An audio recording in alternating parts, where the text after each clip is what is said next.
Attendees are in listen-only mode. Hello, everyone, and welcome to today's webinar, Facility Management Trends, Challenges, and Opportunities in 2018. We look forward to an interesting discussion today, so thanks for joining us. I'm Ann Cosgrove, the Editor-in-Chief of Facility Executive Magazine, and this webinar is presented by Canon Business Process Services. Before we get started, I would like to just cover a few housekeeping items with you. Please note the control panel on your screen. This is where you can submit questions in the question box in that panel. Send your questions in at any time, and your speakers will address them during the presentation, as well as during a Q&A period after the presentation. So please, at any time, feel free to use that question box to send in your inquiries. We'll also have a Q&A session at the end, as I mentioned. So also please note the orange arrow on the left side of your panel. Clicking on that will either expand or collapse the panel, so please be sure it is expanded so you can access the question box. Additionally, if at any time you experience a technical difficulty, please send a message to us in that question section, and someone will address you directly right away. Now I'd like to introduce your speakers today, Brendan Akista and Joe Tague. You'll see their photos on the screen there.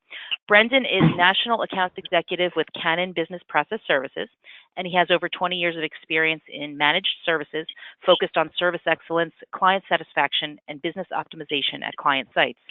Brendan has extensive experience working with facilities and operations professionals on improving their operations at complex facilities, as well as advancing logistics, document management, and workflow solutions, and print and mail services. Joe is Senior Manager of Business Applications with Canon Business Process Services, and he has over 20 years of experience applying business solutions in a range of areas, including facility management, campus logistics, and office services. Joe specializes in the implementation of process improvement service programs and integrating technology systems into those solutions. So we look forward to a nice talk today. And with that, I'm going to hand it over to Brendan. Hi, Brendan. Hi, Ann. This is Brendan, and thanks for opening up the session, and thanks for the introductions. I'd also like to just thank all the attendees for joining us today. So first, I'd like to just jump into the agenda. What we'll talk about today is we'll just quickly talk about who we are. We will review the results of our facilities executive survey. We'll discuss industry trends and review just some of the more prominent challenges that these trends have created. We'll review a number of ways that we have seen organizations overcome these challenges. And we'll summarize and review some key takeaways.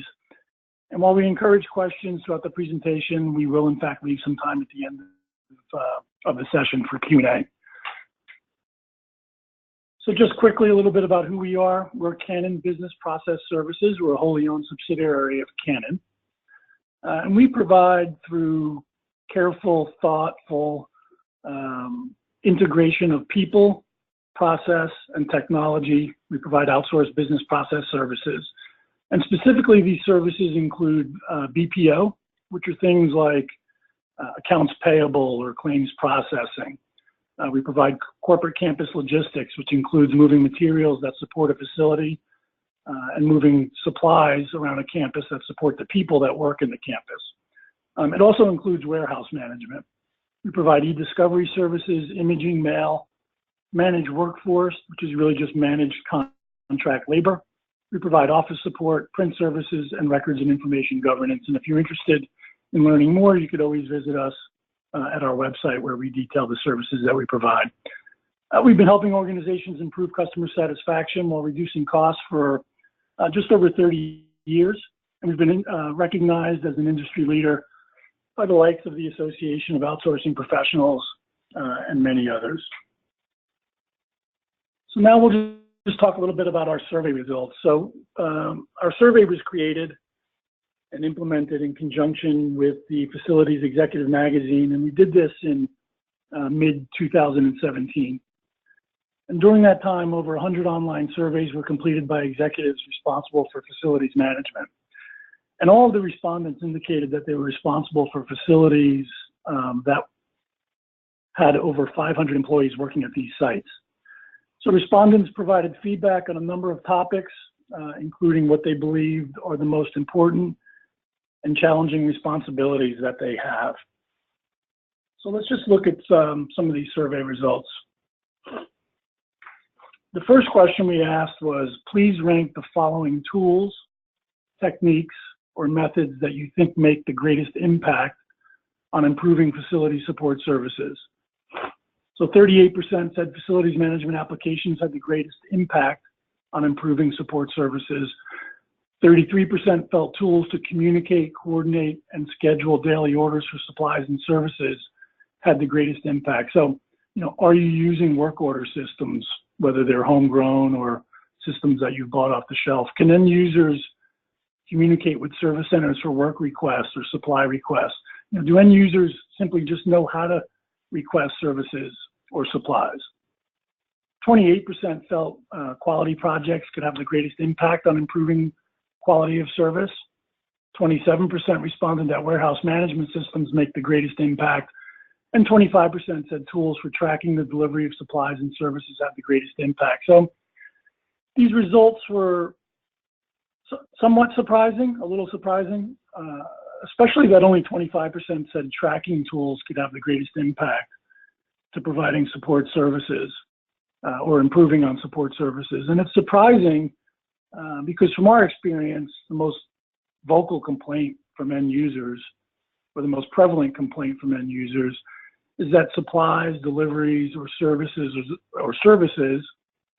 are delivered late, not delivered at all, or things get lost. So those are vocal complaints. So we think one way to head this prevalent and vocal complaint off is to implement sophisticated tracking systems. It's something that we do at all of our client sites. And I'll give a little bit of a plug to one of our partners, which is SC Logic. But SC Logic is a system for tracking that we've implemented at many of our sites, and it alleviates the concern of lost or late deliveries. Additionally, and we'll talk more later about challenges, but the reality is facilities managers are short on resources. Resources that can help them identify and implement the applications, the communications tools, the inventory management systems, the asset tracking system. So you're at a loss of resources that can go out and investigate what are the state-of-the-art tools to use to help improve facility services that can bring the operations to the next level. I think further, Six Sigma and quality projects that identify cost savings and service enhancements, it requires qualified resources. They're a team effort, and they take a lot of time to complete. These are also other things that facilities managers are typically short on. And for these reasons, we've seen a lot of organizations engaged managed service providers like ourselves. The second question. Hey, Brendan, good point on that. On the Six Sigma, you make a really good point there, because in my previous life as a facilities manager, I just really didn't have the time and resources to undertake those type of projects. And I can see it very high on the list of facility managers today. And as you mentioned, the outsource provider does bring that as a base service. And again, I spend a majority of my time just chasing down customer service issues or work request orders, and really didn't have the time to focus on some of those key projects that would benefit me in the future. So that was a really good point. And it's interesting to see that it's number 3 on that list. And you lived that for a long time, Joe. So thanks for your input. That's correct. The second question that we posed was, please rate the following on their level of importance to providing superior facility support services. And without reading through all of the results here, I do want to point out just a few key observations. Number one, according to respondents, the most important responsibility is to deliver and maintain high levels of customer satisfaction. So no surprise, let's keep that phone from ringing. Let's keep the end users happy and satisfied. Secondly, respondents identified that maintaining the right staffing levels, they identified this as the second most important thing to do in order to deliver superior support services. And I think an important observation here about the relationship between these two responsibilities is that, while facilities managers responded that it's important to maintain staff levels, I think we know that just maintaining staff levels is really not enough. If these people are not properly trained, if they're not motivated, it doesn't matter if you keep a full staff, and it becomes impossible to achieve that first responsibility, which is, delivering high levels of customer satisfaction and customer service. So providing training and motivation is another key reason why organizations have engaged managed service providers like ourselves. Another key thing here that caught our eye in this category of responses was that a high number of managers felt that reporting and analysis was important. And it's interesting to us because we found that support services activities are rarely effectively tracked or analyzed. It's important, but we rarely see this effectively being done. And as Joe mentioned earlier, I mean, I think it's most often because managers are typically just too busy reacting to the day-to-day responsibilities of servicing end users and managing operations.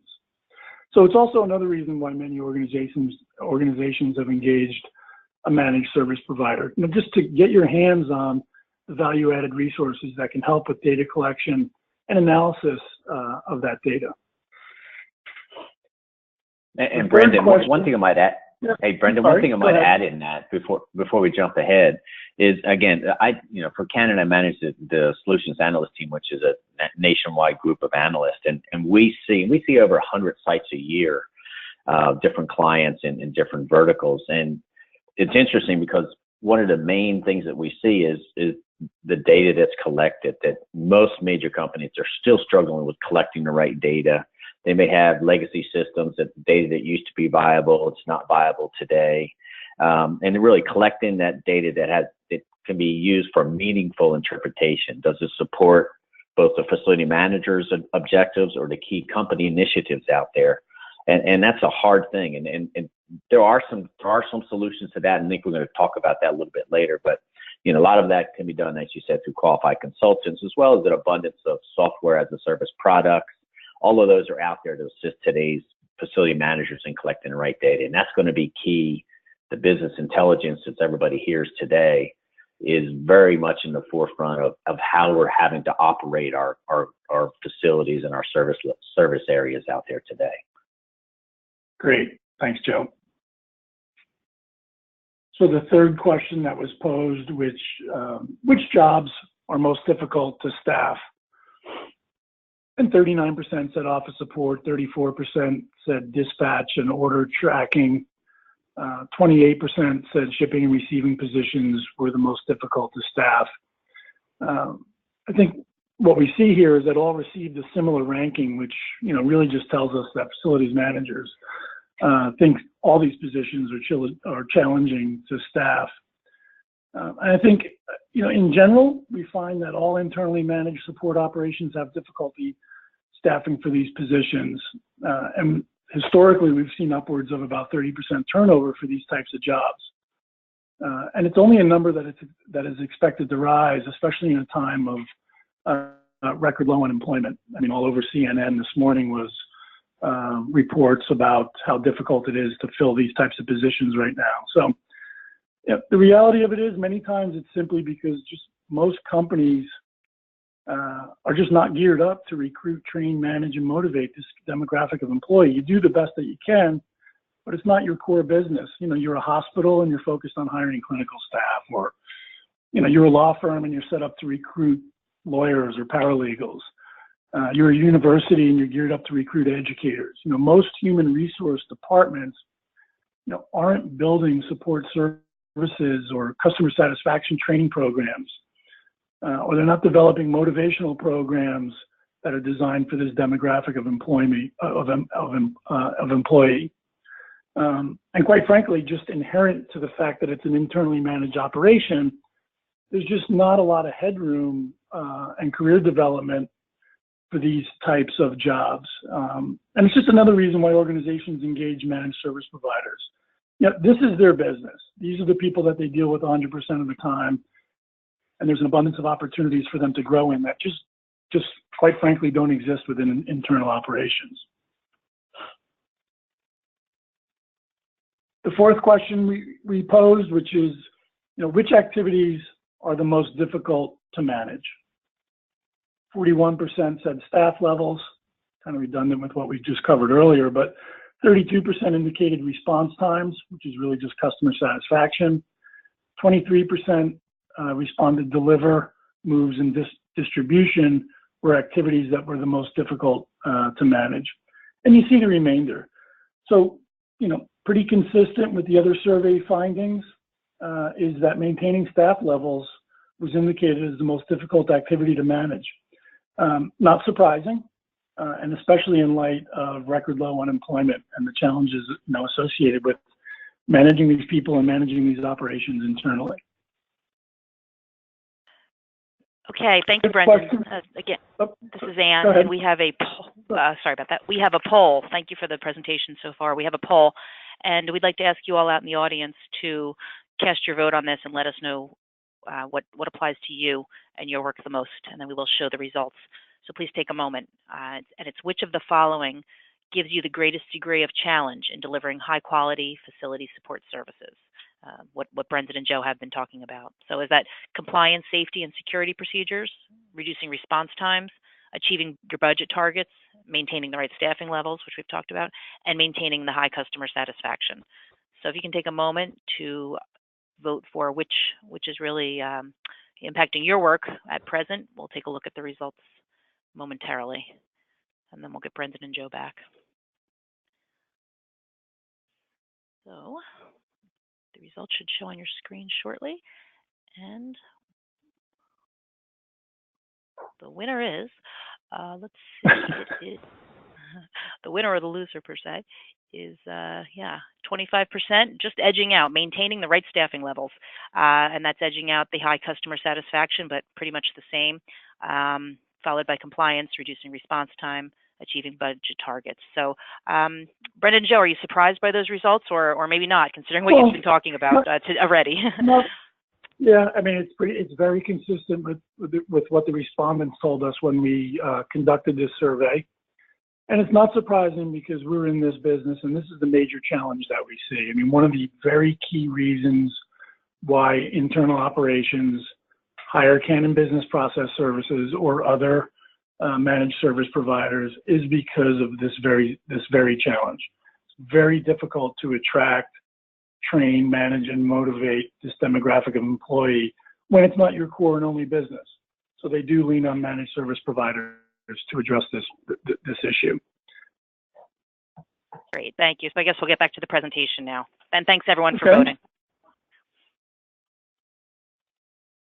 The fifth question that we posed was, please rate the following on degree of challenge they present to delivering high quality facility support services. So we reviewed earlier, the number one goal is to deliver high levels of customer satisfaction. So no surprise that doing so is the number one challenge. What's come up here though, which hasn't been introduced into the conversation yet, is that 84% of respondents felt that achieving budget targets were a major challenge, and that's no surprise. So the question for all of us becomes, how do you deliver high quality service, high levels of customer satisfaction with limited budget, while you're trying to control and reduce costs? And we'll talk more later about potential solutions, but what we found is that facilities managers are closely looking at prioritizing and redefining service level agreements, or SLAs.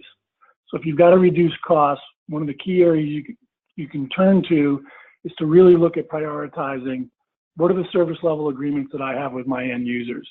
So carefully looking at what is most important to end users. So examples are, can moves be done once every 2 weeks, or do they have to be done ad hoc or every day? Does mail need to be delivered multiple times a day, or can it be done once or twice a day? Do people need overnights delivered immediately? And I guess the benefit of working with a managed service provider is that they can share industry standards and best practices that can help you define and prioritize support services and the support services activities. The sixth question that we posed was, please indicate your need for improvement for each of the following areas of facility support services. 58% responded data collection and reporting is an area that needed improvement. 47% said warehouse and storeroom operations needs improvement. 45% said inventory management for supplies and materials could be improved. And you can see the others. And I think it's important to see. Yeah, go ahead. Yeah, Brendan, and this is Joe. I might add, and it's really curious that, not curious, but it's interesting that the warehouse and storage operation at 47% and inventory management at 45% has now moved its way to the forefront. What we're starting to see, and this could be a relationship to a lot of the e-commerce things that are going on, and corporations are having to kind of keep up to speed with that. It's very interesting to see that that's now becoming an area that's needing to be improved. They see the acceleration of the job task and the different things that are going on in those operations. And facility managers typically in the past have not been, those warehouse operations may have been siloed or in some other portion of the business, but now they're being asked to take on those operations as well as part of their portfolio. So it's interesting to keep an eye on that in the near future. So I think there's going to be a lot of movement and a lot of understanding in those areas for facility managers as they kind of combat that Amazon effect, as we're calling it, in their markets and other markets as well. Well, not only are facilities managers, I'm sorry. Brendan, no, I'm sorry about that. This is Ann. We had a question. I think it's something you mentioned earlier. That just how many respondents for the survey? We have an attendee, I guess, trying to get some context there. And I think you had mentioned the number of facility executives that had completed the survey. It was actually, we say over 100, but the actual number was 109 respondents. Thank you. You're welcome. So Joe, you bring up a good point. I mean, the responsibility for warehouse management, we are seeing a trend that it's shifting into the responsibility of facilities managers. And I think what's also important to see about this response is, it's important to see that the top 3 areas are areas that have a significant impact on budgets. So it's not surprising, so from our experience, data collection and reporting is an area where much improvement can be realized.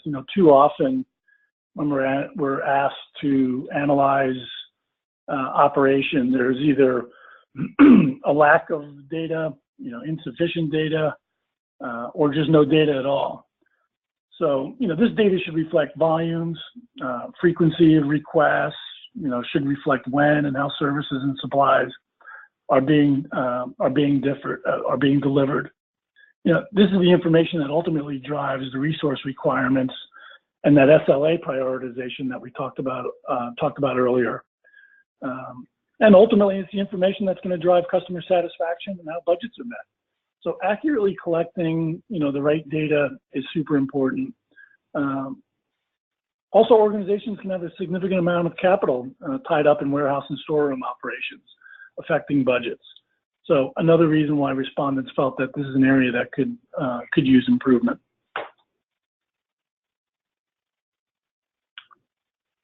The 7th question that we posed was, what KPIs or key performance indicators do you measure for your site operations? And 77% responded that the KPI they measured is service requests completed on time.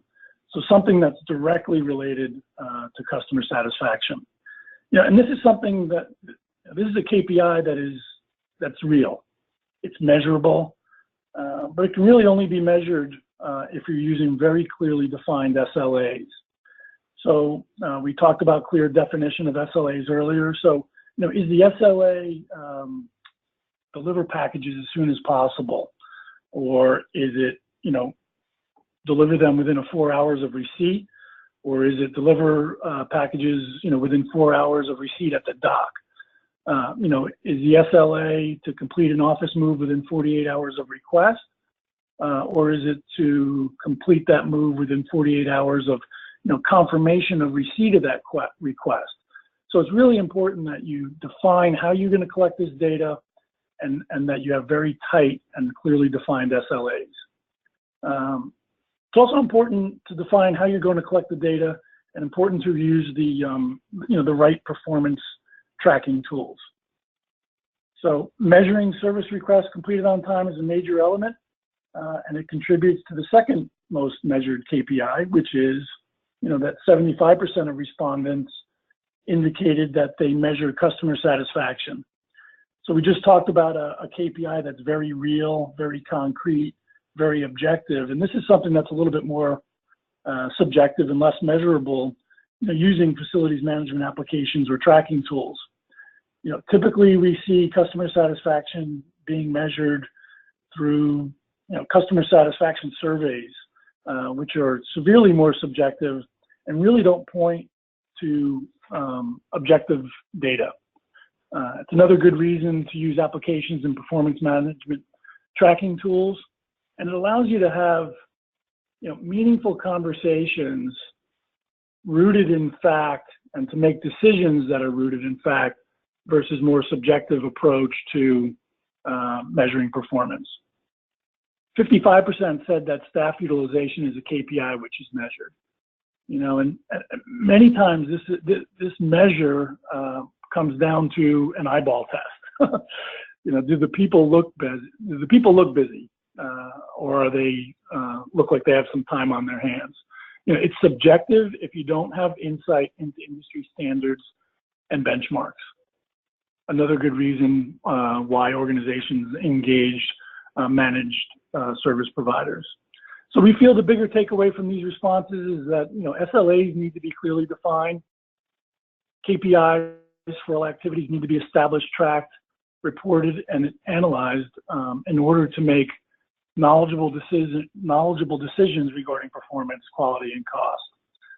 So the reality is we find historically that once we work with an organization, once we go in and clearly define SLAs, once we establish key performance indicators and analyze that data, we're typically able to reduce support services staff by approximately 20%. And that's clearly a function of doing what we just talked about. And Brendan, hi, it's Ann. I have a question while you're on the service level agreement and KPI topic. I had a question come in about what KPIs or other factors do you, working with Canon, do you and Canon find most important to include in those vendor service level agreements? Whether specific or broad, if you could share some insight on what you do. Okay, so broadly, from my perspective and from maybe 30,000 feet, and acting as an advocate for my clients, I would suggest that we include, is the supplier bringing to the client cost reduction suggestions on a regular basis, on a monthly basis. So a key performance indicator doesn't have to be a concrete, was something delivered on time? It certainly can be, did the supplier deliver to me cost reduction recommendations this past month? So that's an important KPI, and that's something that I recommend that is included in all of our contracts. I don't know, Joe, did you want to, from a performance perspective, add anything to that? No, Brent, I think you're on the right track with that. I mean, if from a vendor performance or KPI, you want to make sure that they're engaged throughout their process. That after the contract's signed, after the expectations are set, that they're continually engaged on a monthly basis, and they're doing an analysis of the service areas that they're responsible for, that they're tracking. Like you said, there's a lot of black and white tracking from A to B and such, and that's easy to do on a metric standpoint, an Excel spreadsheet, and the software that's out there. But more importantly, from a vendor relationship and partnership standpoint, they should be tasked with having KPIs where they are bringing additional cost savings, they are bringing process improvement ideas, they are bringing, staff utilization is important. Can they bring in reporting on how they're utilizing their staff? Are they utilizing their staff at a 85% clip, or are they at a 50% clip? 50% clip may be problematic, right? So the vendor or your client's typically not getting the bang for the buck, as they say, if their utilization's at 50%. So all of those are key things that clients would need to engage in, and should include in some of their KPI contracts that they have out there. Okay, thanks, Joe. So the eighth question and the last question that we posed within our survey is your company considering expanding, relocating, and/or consolidating within the next 2 to 3 years? 50% said yes, 10% said not sure, and 40% said no. So, this information is consistent with what we see with our over 500 customer client base. So it's really no surprise to us. And the big takeaway here is, all the things that we've talked about leading up to this point are taking place in very dynamic facilities environments, which only compounds the challenges. So it also leads us into a conversation about some industry trends and why so many companies are considering consolidation and moves at this point. So we'll just talk about 4 trends here, 4 major trends that we're seeing in the industry. And I think some of them are more emerging trends, others are a little bit more repetitive and things that have been out there. And we'll just take a chance to review what some of these trends are. So the first trend we see is that fewer and fewer people are traveling to an office every day. You're probably seeing this within your own organizations. And why is that going on? At the root of it, it's just how the new generation of employees work. It's how millennials and generations, quote unquote, Generation Z works. It's what they're used to.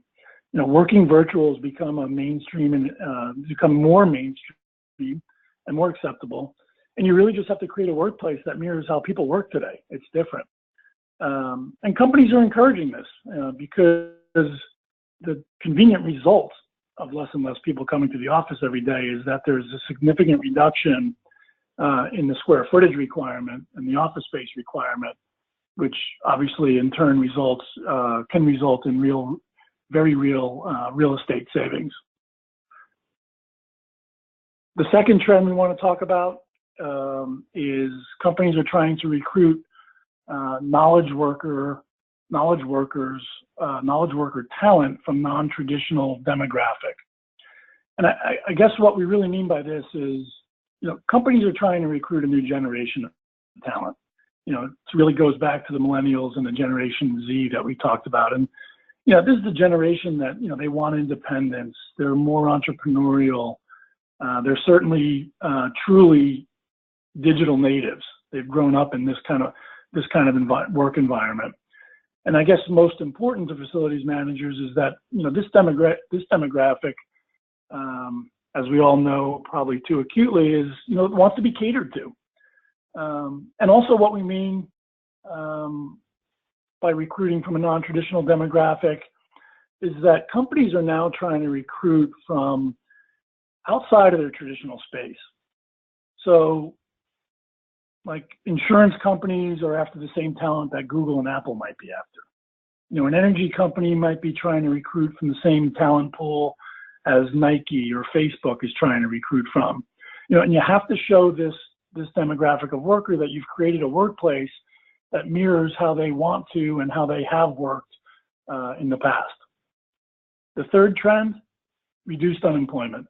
And this is clearly a trend that is picking up speed. So we just talked about knowledge workers, the employees of your organization, but what about the talent that supports this group of people? Your support services staff. We know unemployment for this demographic is an all-time low. It's going lower, and it's creating challenges that we'll talk about in a few minutes. The fourth trend, reduce facilities costs. So I don't think there's anybody on this call that would think that this is a new and emerging trend. It's a constant, but it's not going away. And as a supplier, we hear over and over that the costs, associated with supporting a facility needs to be reduced year over year.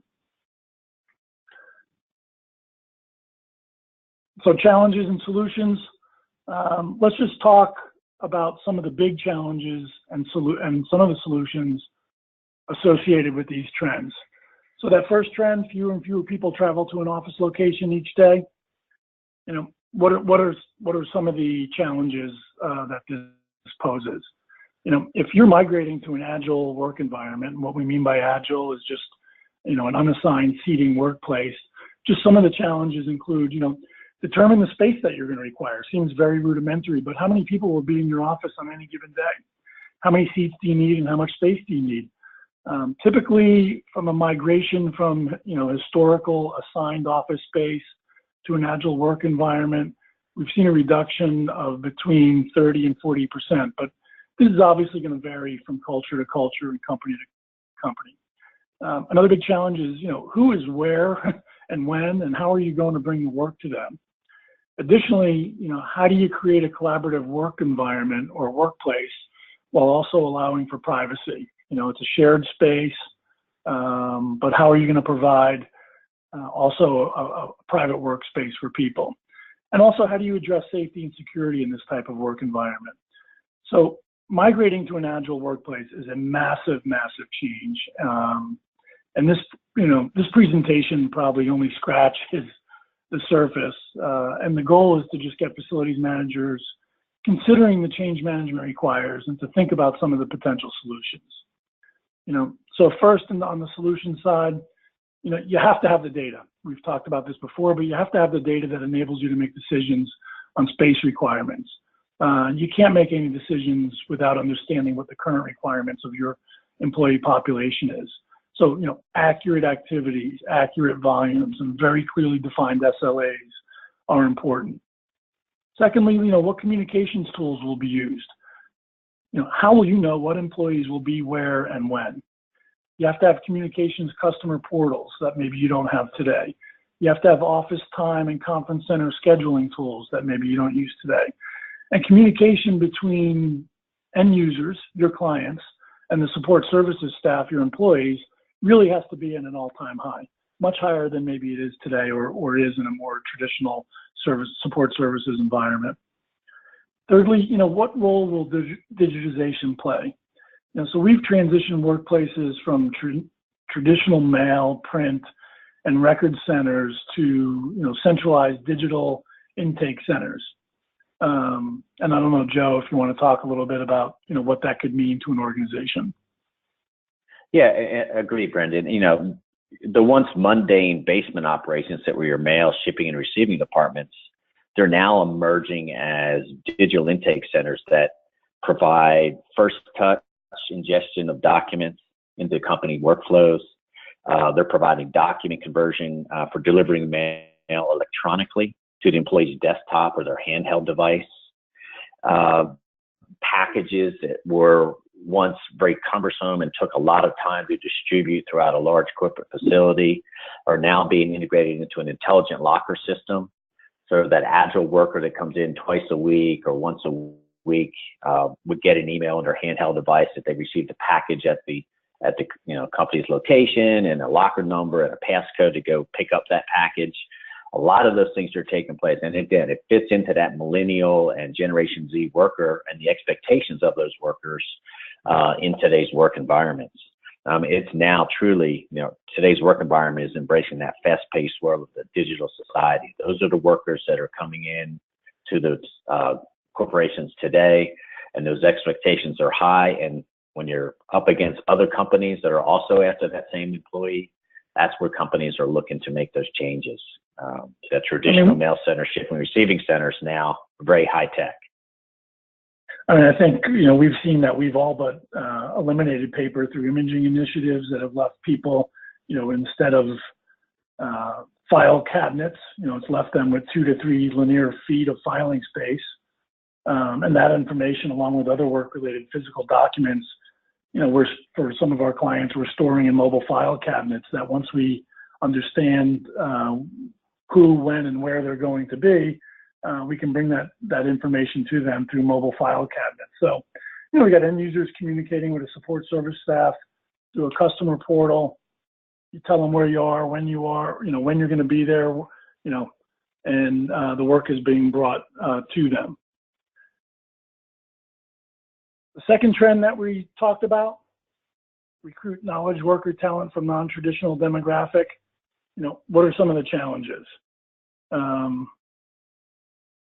It's the Generation Z workforce, and we talked about that earlier.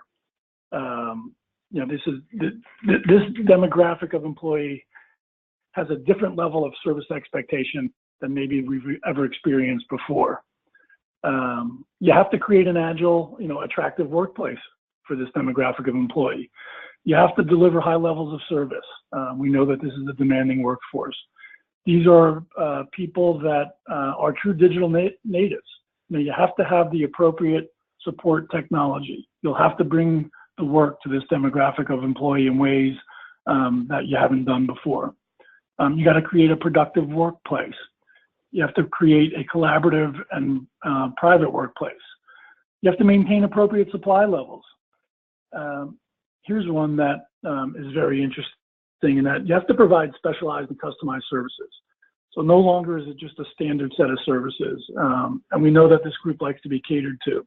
So providing specialized and customized services is important.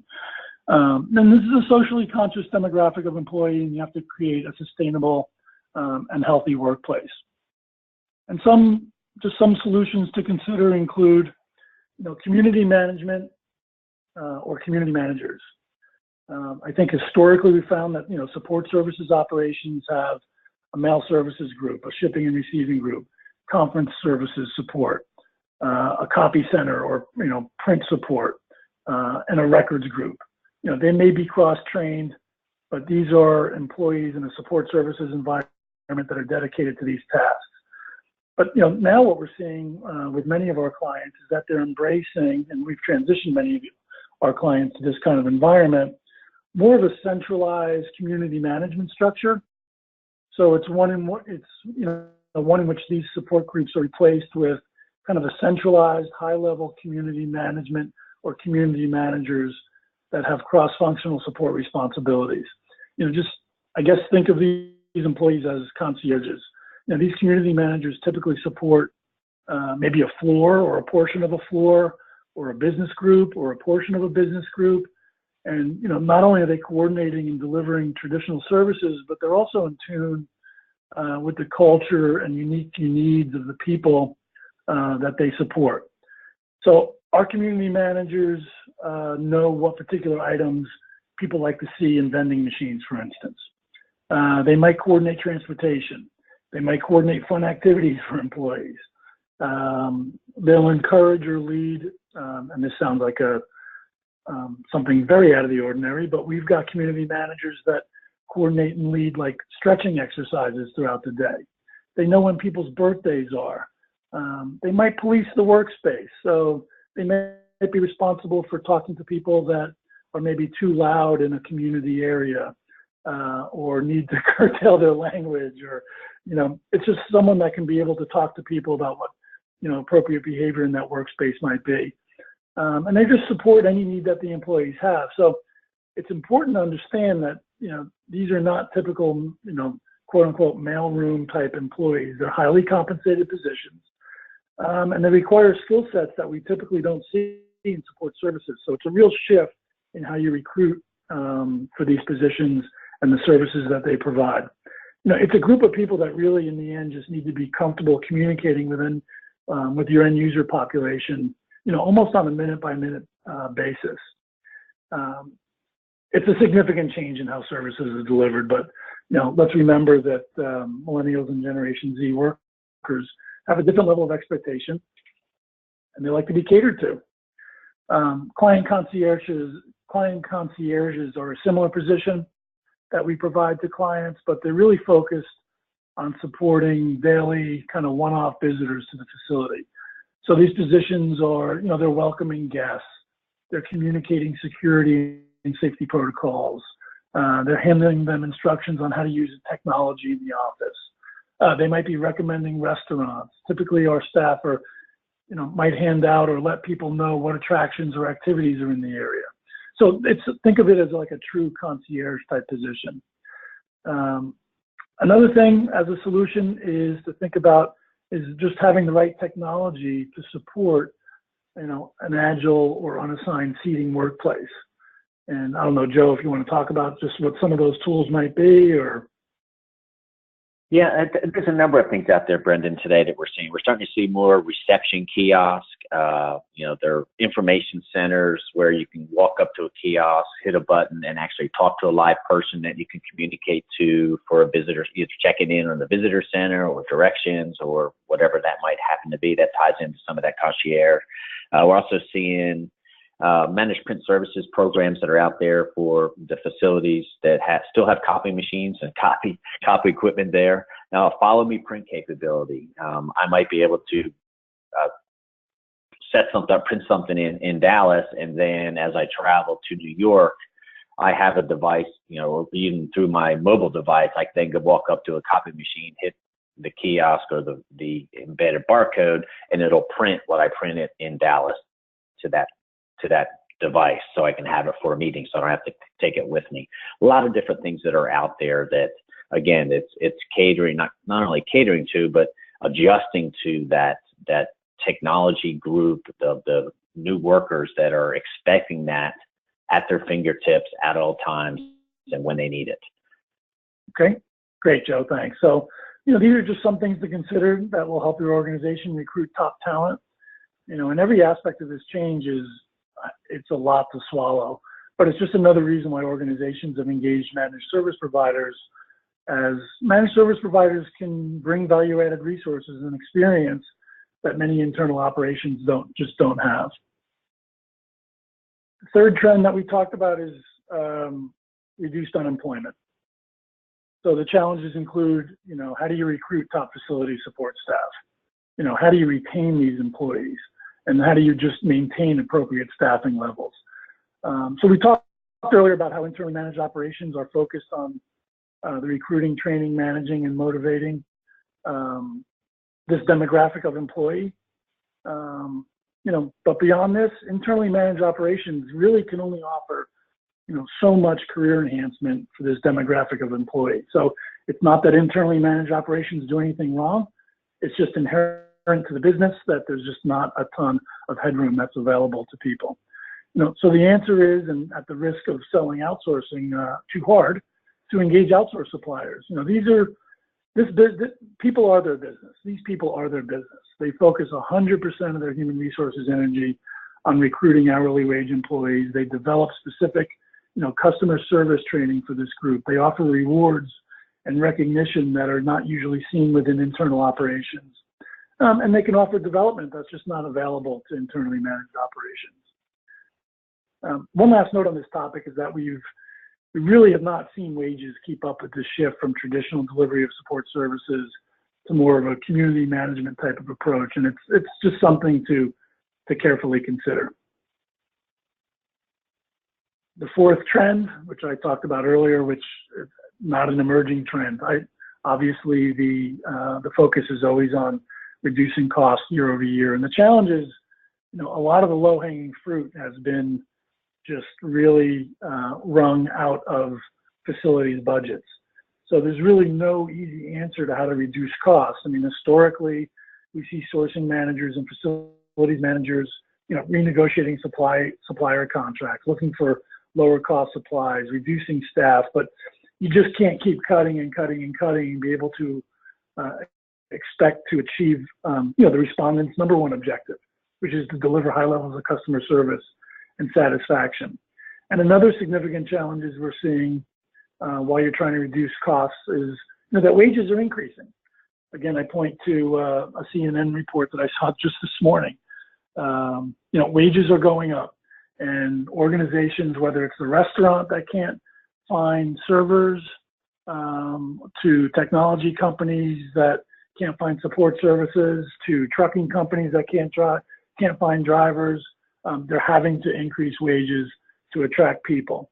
Additionally, the skill sets that are required for this demographic of employer, these job functions is significantly higher, and you have to consider paying higher wages.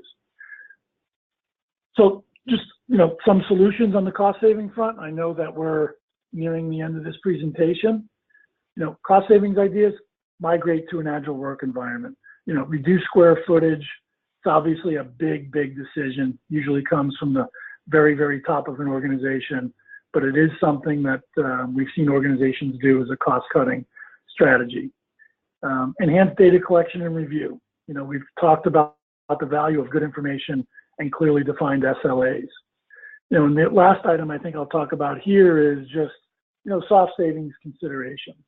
There's an investment in people and technology that delivers value and delivers cost savings.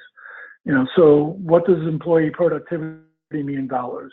What does turnover in support services staff really cost? What does turnover or missed opportunity with knowledge workers really cost? what does it mean if you can make your support services staff and your employee population more productive? These are real costs, and I think for the first time over the last 12 to 18 months, we're seeing customers really consider these soft dollars as real cost savings opportunities. So we've covered a lot of information here, and obviously only scratched the surface. The goal was to simply get people thinking about what the very near future may hold for us. I think that any one of the items we've talked to thus far could be an hour-long presentation in and of themselves. So with that being said, I think we'll spend maybe 1 minute on a quick case study, and then just touch on key takeaways and open it up for leave a couple minutes for some Q&A. On a success story side, Canon Business Process Services, we had a client that wanted to, like all clients, needed to reduce costs, specifically facilities costs, and was really looking to upgrade and recruit top talent. This was an organization that was in White Plains, New York. They decided almost 6 years ago to migrate to an agile workplace. So a pretty progressive organization.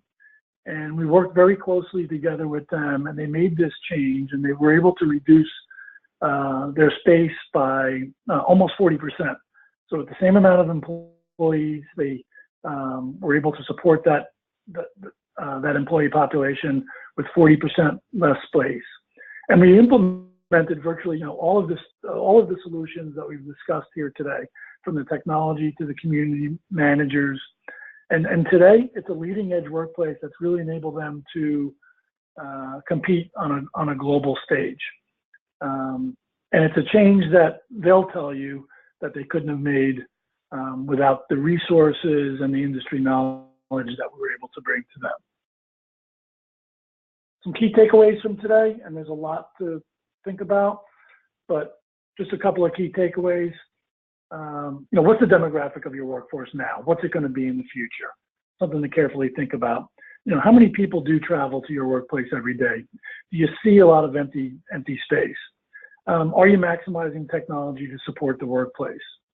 Will traditional means of delivering services be acceptable as you move forward?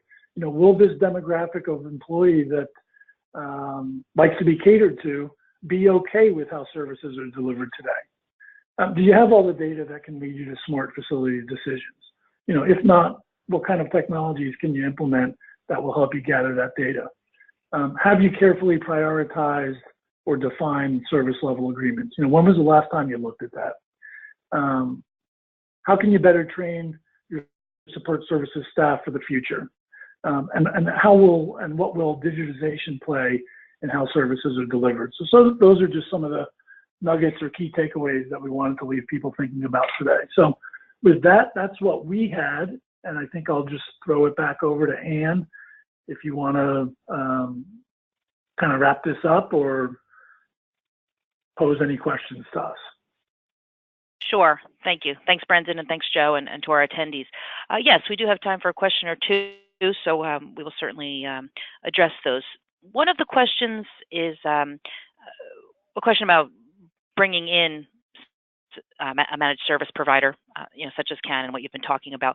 How do you typically, how does Canon Business Process Services typically source people to staff operations? In other words, how do you onboard them into a client, and how do those staff interact with an in-house employee population? It's a good question. The reality of it is, for internally managed operations that transition to outsourcing, hire us.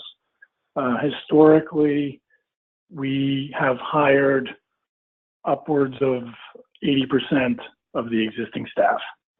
As long as they meet the hiring criteria and they show a willingness to be onboarded, our goal, there's a level of intellectual capital that's going to exist there that we want to capture.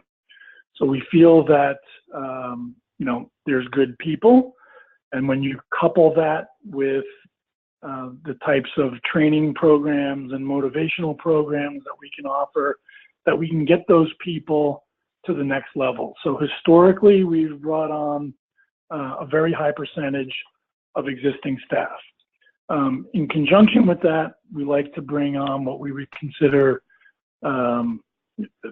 we would like to incorporate existing Canon Business Process Services employees as well. So promotional opportunities or lateral move opportunities. They know the Canon way, they know the culture, and they can bring value that way as well. So it's typically a little bit of a mix of existing Canon employees, but the predominance of employees would come from the existing operations.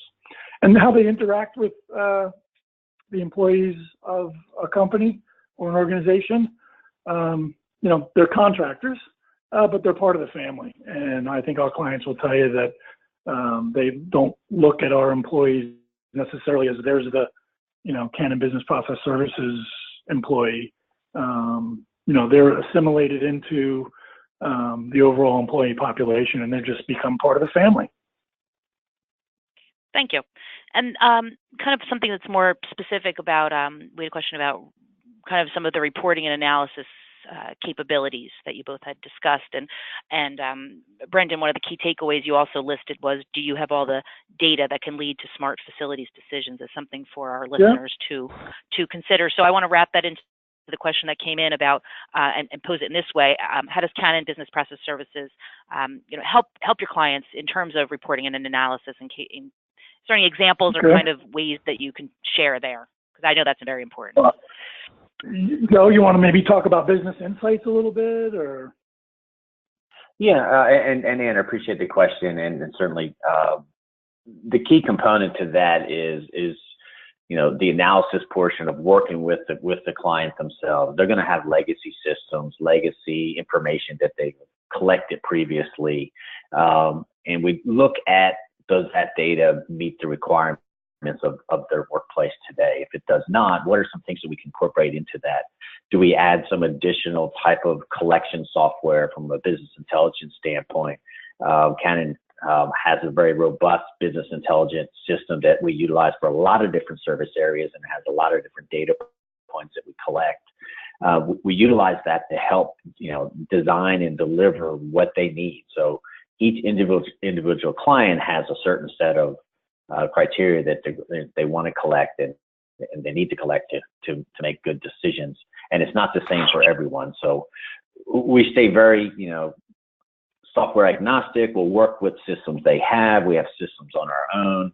A lot of those, and they're all, integrated together to come up with the solution that they need. So data collection today, as we talked about earlier in the presentation, that is so key.